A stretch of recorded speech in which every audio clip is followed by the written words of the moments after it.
Her husband left the black girl pregnant at the stagecoach stop, dust swirling around her trembling form as the wagon disappeared into the horizon.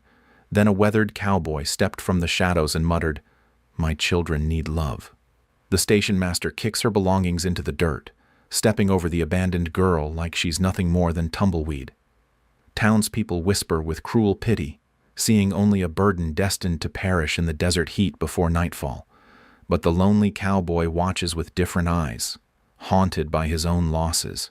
3 motherless children waiting at his ranch, and a grief that recognizes itself in others. What neither knows is that her stolen inheritance could save dozens of families from losing their homes, while his offer of shelter masks deeper consequences that will challenge everything this frontier town believes about justice and worth.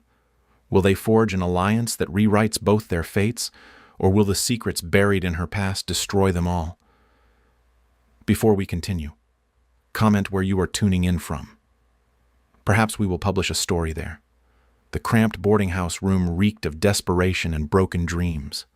Magdalene Johnson pressed her hand against her swollen belly, watching her husband Samuel pace like a caged wolf.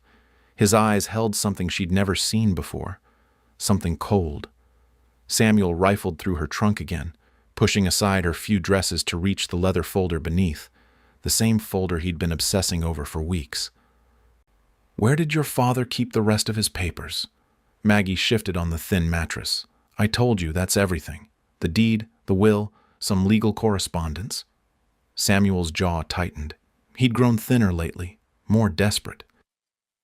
The charming man who'd courted her 6 months ago had vanished, replaced by this stranger who spoke in clipped sentences and avoided her eyes. "We need to leave this place," Samuel announced suddenly. "Pack everything. We're heading west." "West?" "Samuel, the baby's due in 2 months. I can't travel that far." "You'll manage." He stuffed the leather folder into his coat pocket. "There are opportunities out there. Fresh starts." Something in his tone made her stomach clench beyond the usual pregnancy pains. Samuel had been asking strange questions lately about her father's clients. About property boundaries, about legal procedures she barely understood herself. The 3-day journey to Thornfield Station passed in uncomfortable silence. Samuel sat rigid beside her on the hard wagon bench, never meeting her eyes, never asking if she needed water or rest. When they finally reached the dusty outpost, he helped her down with mechanical politeness. "Wait here with the bags." Samuel disappeared into the station office. Through the grimy window, Maggie watched him speak with the station master, their conversation animated and secretive. Money changed hands, papers were signed. When Samuel returned, his face was set like stone. "I can't do this, Magdalene." The words hit her like a physical blow. "What do you mean?" "This." He gestured vaguely at her belly, at the bags, at everything. "I'm not ready to be a father." "I never was." "Samuel, please, we can figure this out together." He pulled a folded letter from his pocket and pressed it into her hands. "Everything you need to know is in there." "You're leaving me here?" "You're better off without me." His voice cracked slightly, the first emotion she'd heard from him in weeks. "Find someone who can give you what you need." Samuel climbed back onto the wagon without looking at her. The driver cracked his whip. Dust swirled as the wagon rolled away, taking her husband and her future with it. Maggie's legs gave out. She sank onto her trunk, the letter trembling in her hands. Around her, the few people at the station began to stare and whisper. The station master, a thin man with calculating eyes, approached with obvious reluctance. "Ma'am, you can't stay here. This ain't a charity house. Please, I just need a moment." "Moment's up. You got money for a room or passage somewhere?" Maggie fumbled through her reticule. $3 and some change. Samuel had left her with almost nothing. A woman in a faded blue dress shook her head sadly. "Shame what some men do. Leave a woman in her condition like that." "What did you expect?" muttered a man loading cargo. "Her kind don't think ahead." The words stung worse than Samuel's abandonment. These people looked at her and saw only what they expected to see. A burden, a problem to be moved along. "Ma'am, You need to move on, the station master pressed. The next stage won't take you without payment. Maggie forced herself to stand. Her father had taught her dignity was something no one could take away. She smoothed her dress and lifted her chin, even as her world crumbled around her. I understand your position, sir. The station master blinked, clearly surprised by her precise speech and calm manner. Most people were. Her father had made sure she spoke properly, read constantly, understood the world beyond their small community. From the shadows near the water trough, a figure watched the scene unfold. The man was tall and weathered, with kind eyes that had seen too much sorrow. His clothes marked him as a rancher or cowboy, but something in his bearing suggested gentleness beneath the rough exterior. Levi McAllister recognized the look in the young woman's eyes. He'd worn the same expression when Clara died, leaving him alone with 3 children and a heart full of questions. The woman's husband was a fool, but that wasn't his concern. What concerned him was the memory of his 8-year-old twins asking why their hair was never braided properly anymore, of his 5-year-old son Joshua crying for stories at bedtime that Levi couldn't tell the way Clara used to. The woman possessed something his children desperately needed. Not just care, but the kind of patient intelligence he glimpsed in her careful words and straight spine despite her circumstances. Levi stepped forward, his decision made. Ma'am, I couldn't help but overhear your situation. Maggie turned, wariness flickering across her face. Another man with an agenda was the last thing she needed. My children need love, Levi said simply, and maybe you need a place where that matters more than anything else. Maggie studied the stranger's weathered face, searching for the hidden motives she'd learned to expect from men. Instead, she found only quiet sincerity and bone-deep exhaustion. You don't know anything about me. I know you speak like an educated woman. I know you carry yourself with dignity, even when the world's falling apart. Levi gestured toward the whispering onlookers. That's more than most folks manage.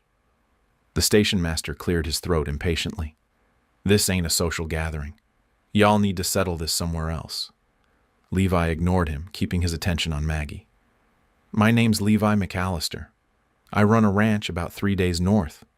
Lost my wife 2 years back, and my children need someone who can teach them proper, give them the kind of care I can't. What exactly are you proposing? Governess work? Teaching my twins, Emma and Sarah, their letters and numbers. Helping with my boy Joshua, he's only 5. Room, board, and fair wages in exchange. The offer was more generous than anything she could hope for in her condition. But Maggie had learned caution the hard way. Why would you help a stranger? Levi's expression softened. Because I know what it's like when the person who's supposed to protect you just walks away. Something in his voice convinced her. This man understood abandonment from the inside out. I accept your offer, Mr. McAllister. The journey to Circle M Ranch revealed more about her unlikely rescuer with each passing mile. Levi spoke of his children with fierce tenderness, describing Emma's love of stories and Sarah's quick mind for mathematics. Joshua, he explained, hadn't spoken much since Clara's death. They need stability, Levi admitted, as they made camp the second night. Someone who won't disappear on them. Maggie poked at the small fire, considering her words carefully. My father always said children bloom when they feel truly seen. Your father sounds like a wise man. He was a lawyer, spent most of his time helping folks who couldn't afford legal representation. The words slipped out before she could stop them. She rarely mentioned her father's profession to strangers. Levi looked up from checking his horse's bridle. A lawyer? That's uncommon. Heat flushed Maggie's cheeks. He believed education was the greatest gift he could give me. Taught me to read using his law books when I was barely old enough to hold them. What else did he teach you? The question held genuine curiosity, not the mocking tone she expected. Literature, philosophy, basic legal principles. She paused. Mathematics and Latin. Levi whistled low. That's more education than most men receive. My father said knowledge belongs to anyone willing to work for it. Maggie's hand moved protectively over her belly. I plan to teach my child the same way. Something shifted in Levi's expression. Respect, maybe, or recognition of a kindred spirit. The ranch appeared on the third day, modest but well-maintained. A 2-story farmhouse with a wraparound porch sat surrounded by pastures where cattle grazed peacefully. Everything spoke of careful attention and honest labor. 3 small figures burst from the house as the wagon approached.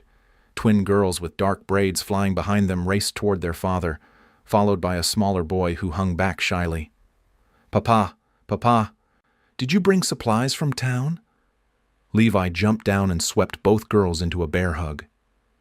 "I brought something better. I brought help." He turned to assist Maggie from the wagon, noting how the children's eyes widened at her condition. "Emma, Sarah, Joshua, I'd like you to meet Miss Maggie Johnson. She's going to be your new governess." Emma, clearly the bolder twin, stepped forward. "Are you going to have a baby, Miss Maggie?" "Yes, I am." "Will it be a boy or a girl?" "I don't know yet. That's part of the surprise." Sarah hung back, studying Maggie with serious eyes. "Do you know stories?" "I know many stories, and I'd love to hear some of yours." Joshua remained silent, clutching a carved wooden horse, but his curious gaze never left Maggie's face. That evening, after a simple supper, Maggie found herself surrounded by 3 eager children as she unpacked her few belongings. They gasped when she pulled out her father's copy of Shakespeare's complete works. "Can you really read all those words?" Emma asked in wonder. "Everyone, would you like me to read you something?" "Oh, yes, please." Maggie opened to A Midsummer Night's Dream and began to read, adjusting her voice for each character. The children listened with rapt attention, even Joshua creeping closer as the story unfolded. From the doorway, Levi watched in amazement. His children hadn't shown this much engagement with anything since Clara's death. Maggie's cultured voice filled the room with magic, transforming simple words into living theater. When she finished the scene, Sarah clapped her hands. "You sound just like the characters." "How did you learn to do that?" "Practice and imagination, the same way you'll learn if you'd like." "Could you teach us to read like that?" "I would be honored to teach you." Later, after the children were tucked into bed, Levi found Maggie on the front porch, staring up at the star-filled sky. "Thank you," he said simply. "I haven't seen them that happy in months. They're wonderful children. You should be proud." Clara always handled the book learning. I felt lost trying to fill that role. Maggie turned to face him. "You're a good father, Mr. McAllister. They know they're loved. Call me Levi, and you're going to fit in perfectly here." For the first time since Samuel's abandonment, Maggie felt something like hope stirring in her chest. The storm struck without warning on Maggie's 3rd week at the ranch. Lightning split the sky while thunder shook the farmhouse windows. Inside, Maggie doubled over as pain tore through her body. "It's too early," she gasped, gripping the kitchen table. Levi rushed to her side, his face pale. "How early?" 6 weeks. Another contraction hit, stronger this time. Something's wrong. Emma and Sarah appeared in their nightgowns, drawn by the commotion. Joshua peeked around the doorway, clutching his wooden horse. "Papa, is Miss Maggie hurt?" Emma whispered. "The baby's coming early. I need you 3 to stay in your room while I help her." Levi's voice remained steady despite his racing heart. "Can you do that for me?" The twins nodded solemnly and led Joshua away. Levi turned back to Maggie, who was breathing hard through another wave of pain. "The nearest doctor is in Thornfield." "I can't make it there and back in this weather." "Then we do this ourselves." Maggie's voice carried surprising strength. "I've read about childbirth in my father's medical texts."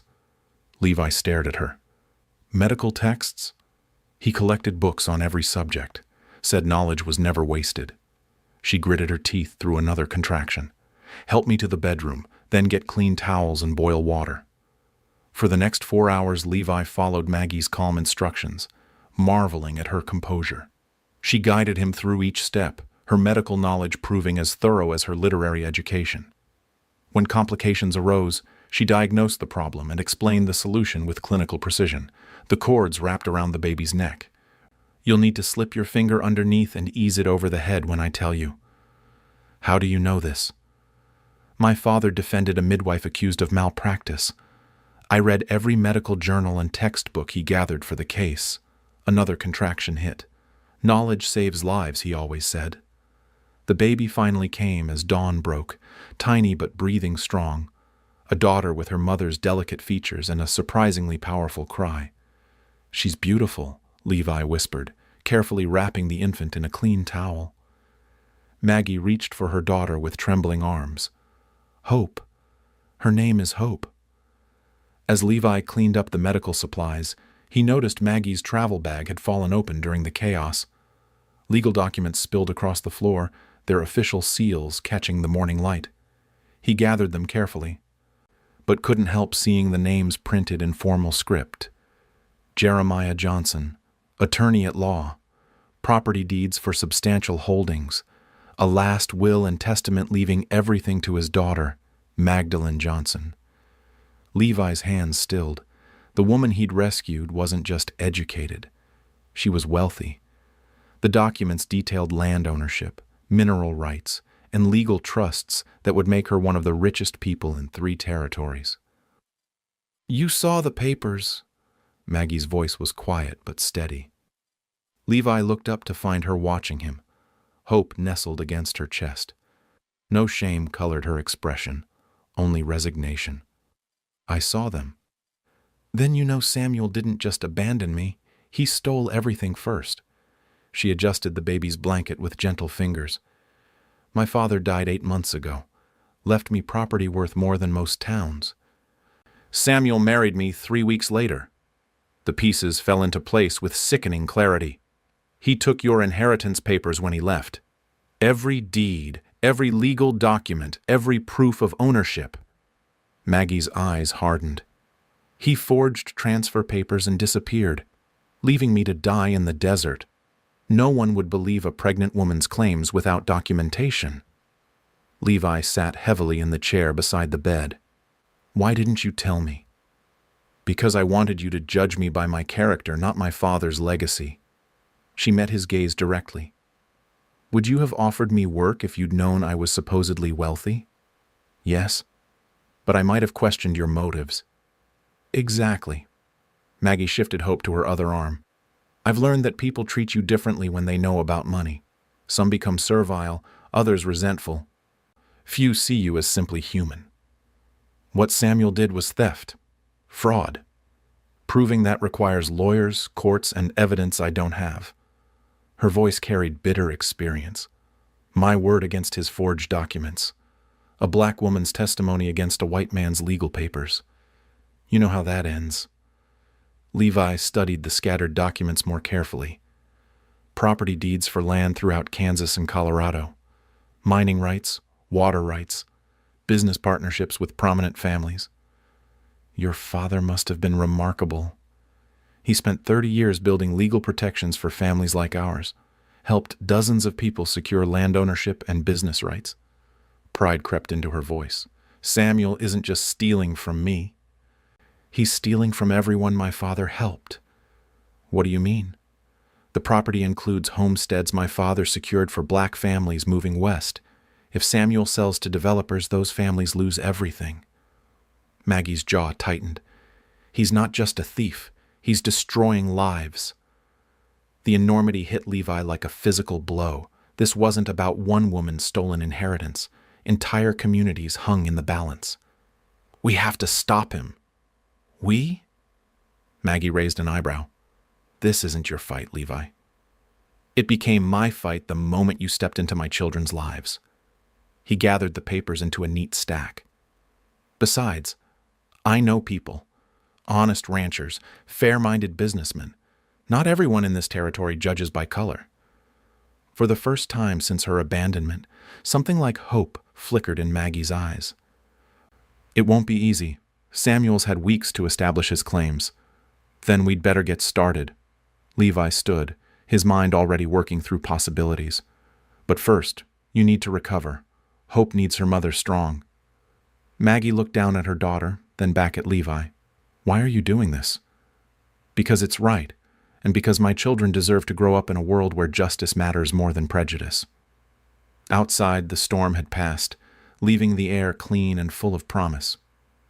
3 weeks after Hope's birth, Maggie sat at Levi's kitchen table surrounded by maps, legal documents, and hastily scrawled notes. Her recovery had been swift, driven by urgency that grew stronger each day.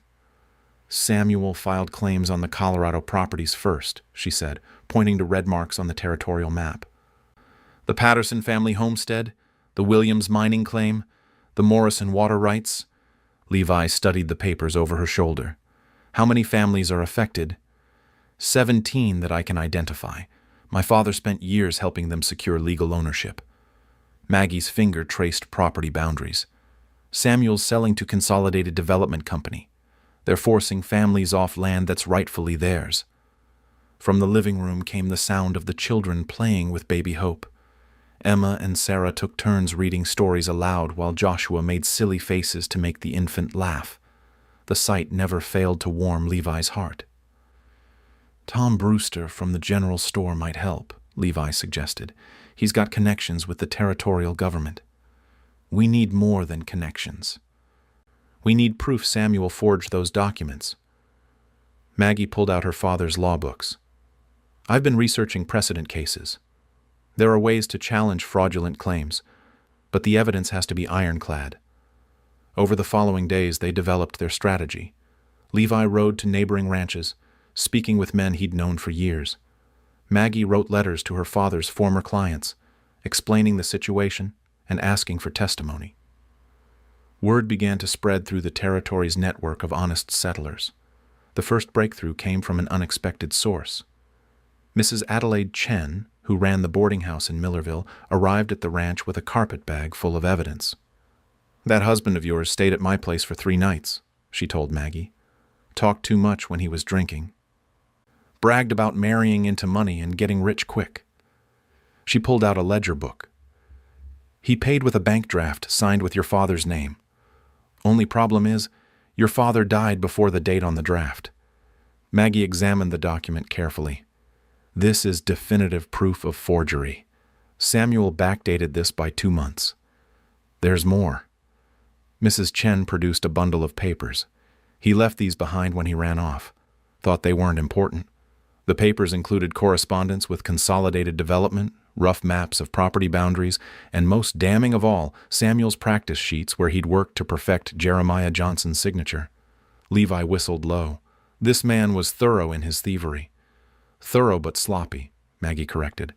He never expected anyone to investigate. Certainly not a woman he left to die in the desert. Their case grew stronger daily. 3 ranchers from Millerville confirmed Samuel's suspicious behavior and excessive spending. A bank clerk in Denver testified that Samuel had tried to cash forged drafts. Most importantly, 2 of the affected families traveled to the ranch to share their stories. Marcus Williams arrived first, a dignified man in his 50s whose mining claim was being contested. Your father saved my family, he told Maggie. Helped me file proper papers when other lawyers wouldn't take my case. That claim is legal and documented. The Patterson family came next. James Patterson brought his teenage son and pregnant wife, all 3 terrified of losing their homestead. We got nowhere else to go, James said simply. Your daddy made sure our deed was proper. We've been working that land for 4 years. Maggie spent hours with each family, documenting their cases and gathering evidence. Her legal knowledge proved invaluable as she identified the specific statutes Samuel had violated and the procedures needed to restore rightful ownership. The children adapted to the constant stream of visitors with remarkable grace. Emma and Sarah helped serve meals and played with the Patterson boy, while adults discussed legal strategy. Joshua, slowly emerging from his shell, showed baby Hope to everyone who visited. Miss Maggie, are you really going to court like a real lawyer? Sarah asked one evening as they prepared supper. I'm going to represent myself and the other families, yes. Will you win? Maggie paused in her bread kneading. I hope so. Justice doesn't always prevail. But we have truth on our side. Papa says truth is the strongest weapon there is. Your papa is a wise man. As their legal case solidified, something deeper developed between Maggie and Levi. Shared purpose brought them closer, but so did daily intimacy of running a household together. Levi found himself watching Maggie with growing admiration as she balanced motherhood, teaching, and legal preparation with quiet competence. Maggie felt the change too, the way Levi listened to her ideas without condescension, how he supported her decisions while offering practical help, the gentle way he held baby Hope when Maggie needed both hands free for legal work. One evening after the children were asleep, they sat on the front porch reviewing testimony from the Williams family. The setting sun painted the sky in shades of gold and pink. "You know this could be dangerous," Levi said quietly. "Men like Samuel don't give up easily when money's involved. Are you suggesting I abandon the fight?" "I'm suggesting we prepare for him to fight back." Levi's expression was serious. "He's got too much at stake to walk away quietly." Maggie folded the legal papers carefully. "Then we'd better make sure our case is unshakable." "It already is. You've built something that would impress any judge." Pride colored Levi's voice. "Your father would be proud." "I hope so." She looked out at the peaceful ranch where cattle grazed in the distance and fireflies began their evening dance. "This place has given me something I thought I'd lost forever." "What's that?" "A family worth fighting for." Their eyes met in the gathering dusk, understanding passing between them without words. The sound of approaching horses shattered the morning peace at Circle M Ranch. Maggie looked up from feeding Hope to see dust clouds on the horizon. Too many riders for a social call. Levi stepped onto the porch, rifle held casually, but ready. "Get the children inside." "Emma, Sarah, Joshua, come here right now." Maggie's voice carried authority that brooked no argument. The children obeyed instantly, sensing danger in the adults' tension. 6 men rode into the yard, led by a figure Maggie recognized with sick certainty.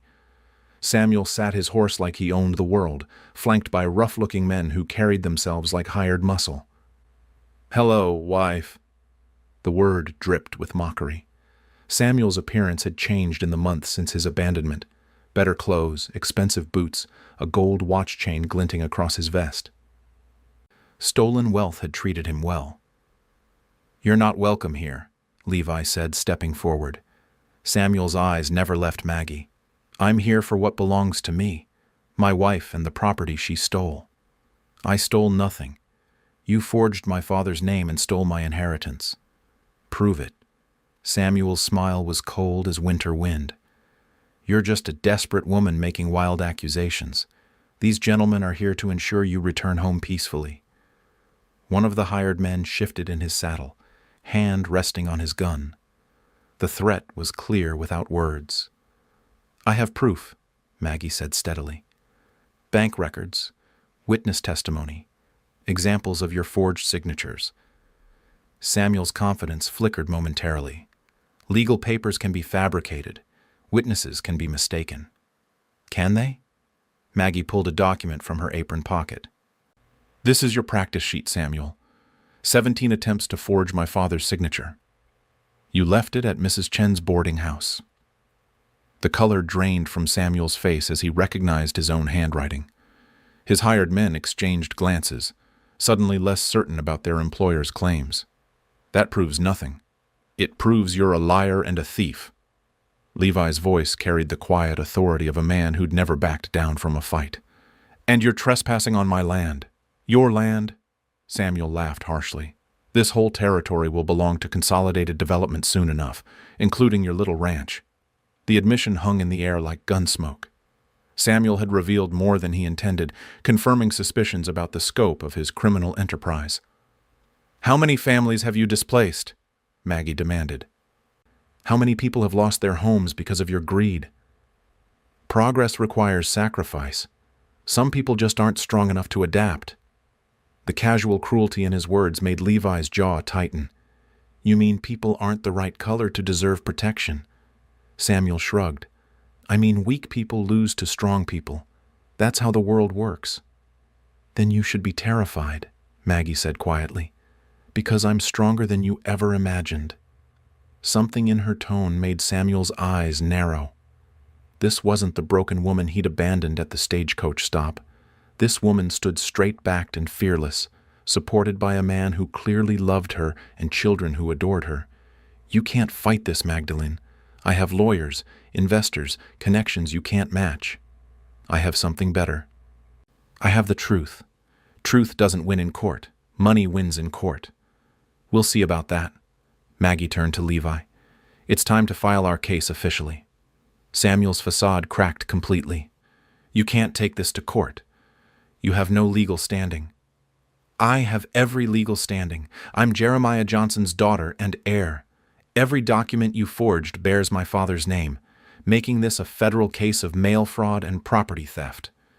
The hired men were openly nervous now, realizing their employer had entangled them in something far more serious than a domestic dispute. Federal charges meant federal marshals, territorial courts, and penalties that could include prison time. Boss, maybe we should reconsider this approach, one of them muttered. Shut up. Samuel's mask of civility had vanished entirely. Magdalene, you have one chance to walk away from this. Come with me now, sign papers transferring your claims legally, and I'll make sure you're comfortable. And if I refuse, then you'll lose everything anyway, plus face charges for making false accusations against your lawful husband. I'm not your wife anymore, Samuel. I haven't been since the moment you abandoned me to die in the desert. The law says otherwise. The law says a lot of things. It also says theft is a crime, fraud is a crime, and conspiracy is a crime. Maggie's voice grew stronger with each word. You've committed all three. Levi stepped closer to Maggie, his presence a silent declaration of support. From inside the house came baby Hope's crying, a reminder of what was at stake beyond property and money. Samuel looked between them, his hired men, and the ranch that had become Maggie's fortress of family and justice. His grand plan to intimidate her into submission was crumbling. This isn't over, he said finally. You're right, it isn't. Maggie lifted her chin. Tomorrow morning, I'm filing formal charges in Thornfield's territorial court. Bring your lawyers, Samuel. Bring your investors and your connections. Bring everyone you think will protect you from the consequences of your crimes. You'll regret this. The only thing I regret is believing you were capable of honor. She turned her back on him dismissively. Now get off my friend's property before I have you arrested for trespassing. Samuel wheeled his horse around, his men following with obvious relief to be leaving. As they rode away, dust settling in their wake, Maggie felt something she hadn't experienced since her father's death. She felt powerful. The makeshift courthouse in Thornfield buzzed with tension as townspeople packed every available seat. Word had spread about the legal showdown between the abandoned woman and her thieving husband. Some came for entertainment. Others came to witness justice. Maggie entered the building carrying baby Hope, while Levi shepherded Emma, Sarah, and Joshua to the front row.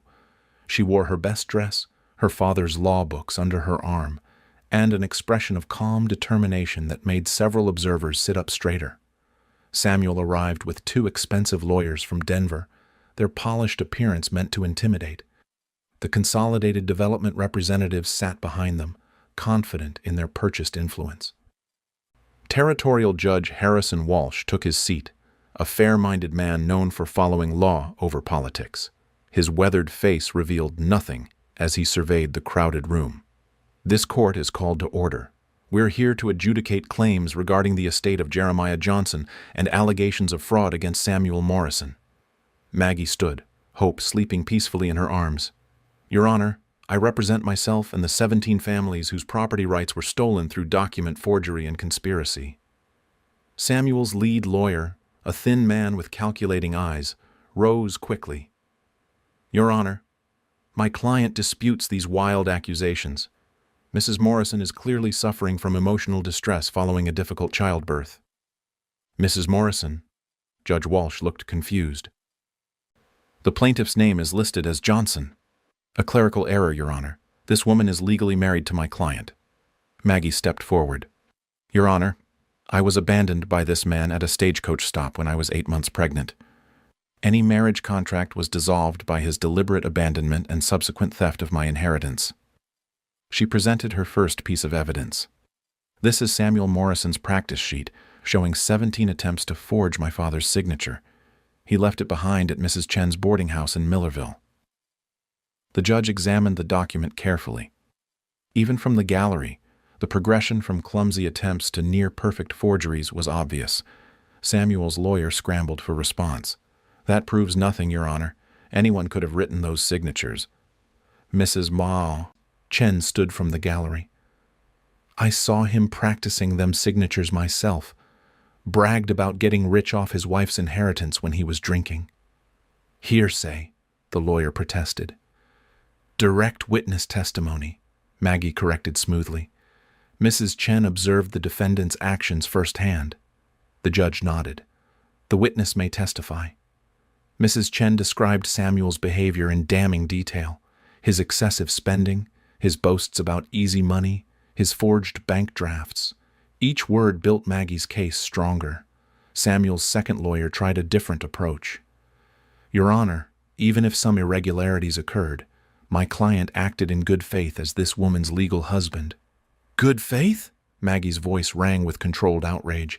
"He stole property deeds, forged legal documents, and abandoned me to die in the desert. Which part demonstrates good faith?" She presented document after document. Bank records showing impossible dates, witness statements from Denver clerks, testimony from the affected families. Each piece of evidence was precisely organized and legally sound. Emma suddenly stood from the front row. "Your Honor, may I say something?" Judge Walsh looked surprised but nodded. "Go ahead, young lady." "Miss Maggie is the kindest, smartest person I know. She teaches us every day and takes care of baby Hope and helps Papa with everything. She would never lie about anything." Sarah joined her sister. "She reads us stories and explains hard words and makes us feel safe. That man never came to see if she was okay or if the baby was healthy." Joshua, emboldened by his sisters, added his quiet voice. "Miss Maggie makes the best biscuits and gives the best hugs and never gets angry when we make mistakes." The simple honesty of the children's words carried more weight than any legal argument. Several people in the gallery wiped their eyes. Samuel's lawyers looked increasingly desperate as their case crumbled. The evidence was overwhelming, the witnesses credible, and their client's character exposed as fundamentally corrupt. Judge Walsh studied the mountain of evidence before him. "Mr. Morrison, do you have any response to these charges?" Samuel stood, his earlier arrogance replaced by cornered desperation. "I made mistakes, Your Honor, but I never meant to hurt anyone." "You stole 17 families' homes," Maggie said quietly. "You forged my father's name to steal property he spent 30 years protecting." "You abandoned your pregnant wife to die alone. Which part was accidental?" Samuel had no answer that wouldn't further incriminate him. Judge Walsh's verdict was swift and decisive. "The evidence clearly demonstrates systematic fraud, document forgery, and conspiracy to commit theft. All property transfers are hereby declared null and void. Mr. Morrison will face federal charges for mail fraud and property theft." The courtroom erupted in cheers from the affected families. Marcus Williams pumped his fist in the air while James Patterson hugged his pregnant wife. Justice had finally arrived. As Samuel was led away in chains, he turned back one last time. "You think you've won? But you've got nowhere to belong now." "You're wrong," Maggie said simply. "I already belong exactly where I am." 3 months later, Maggie and Levi stood on the porch of their expanded ranch house, watching their children play in the yard. Hope crawled between Emma's legs while Sarah taught Joshua to read. The legal victory had restored not just property, but hope to an entire community. Levi slipped his arm around Maggie's waist. "Any regrets about the path that brought you here?" "None whatsoever." Maggie leaned into his embrace. "Sometimes the worst thing that happens to you leads to the best thing that ever happens to you." In the distance, a stagecoach approached the now renamed Hope Station. where Maggie had established a way station for travelers in need. She made sure no one else would face abandonment alone in the desert. Justice had transformed not just her life, but an entire territory where character mattered more than circumstance.